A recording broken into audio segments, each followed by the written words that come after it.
Extra Yarn by Mac Barnett. As you can see, this book has a Caldecott Honor book. It is a 3.2 reading level. How many times do people try to tell you something is impossible or it's not the way things are done? Well, let's talk about that again after the story.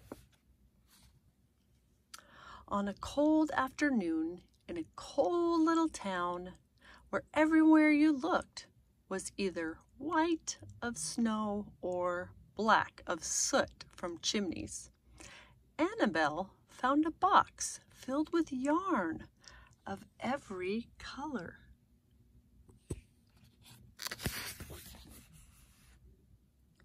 So she went home and knit herself a sweater. And when Annabelle was done, she had some extra yarn. So she knit a sweater for Mars too. But there was still extra yarn.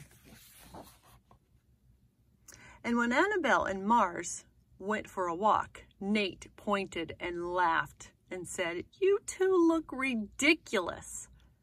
"You're just jealous," said Annabelle. "No, I'm not," said Nate. But it turns out he was. And even after she made a sweater for Nate and his dog, and for herself and for Mars, she still had extra yarn.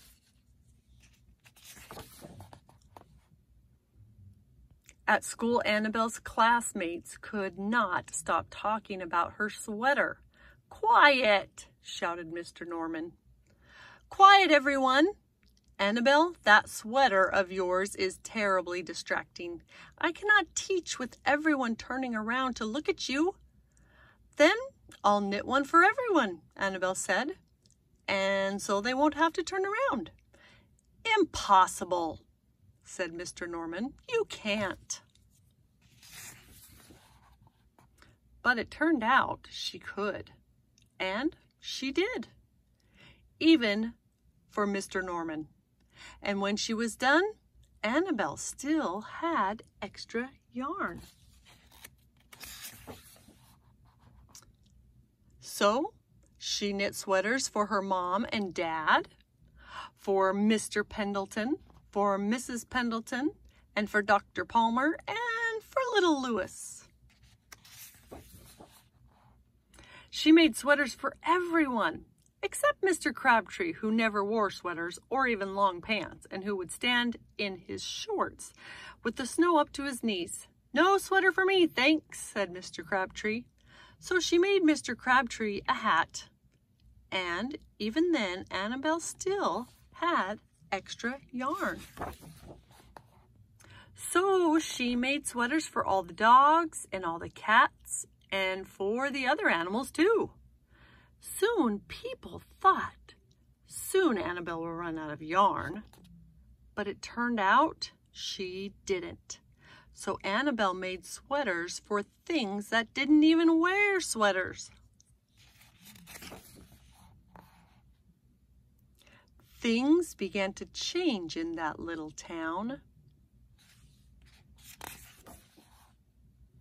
News spread of the remarkable girl who never ran out of yarn, and people came to visit from around the world to see all the sweaters and to shake Annabelle's hand.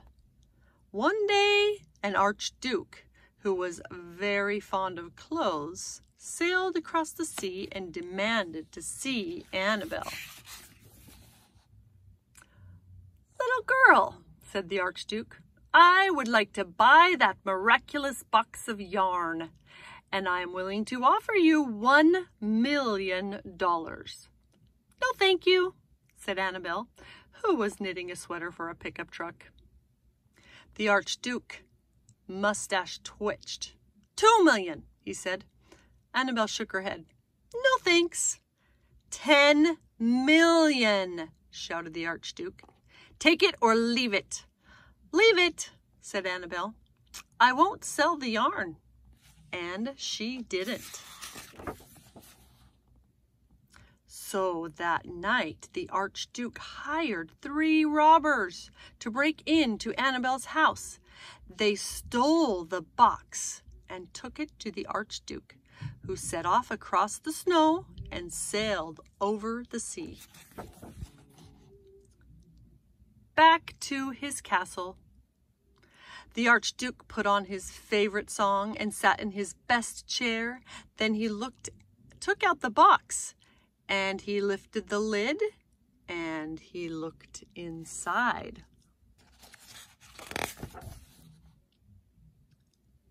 His mustache quivered. It shivered.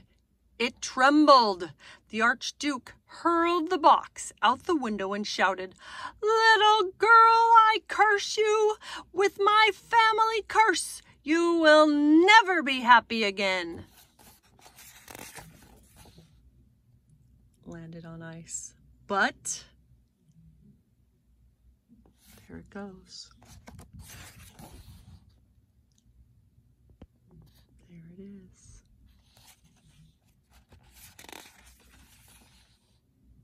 It turned out she was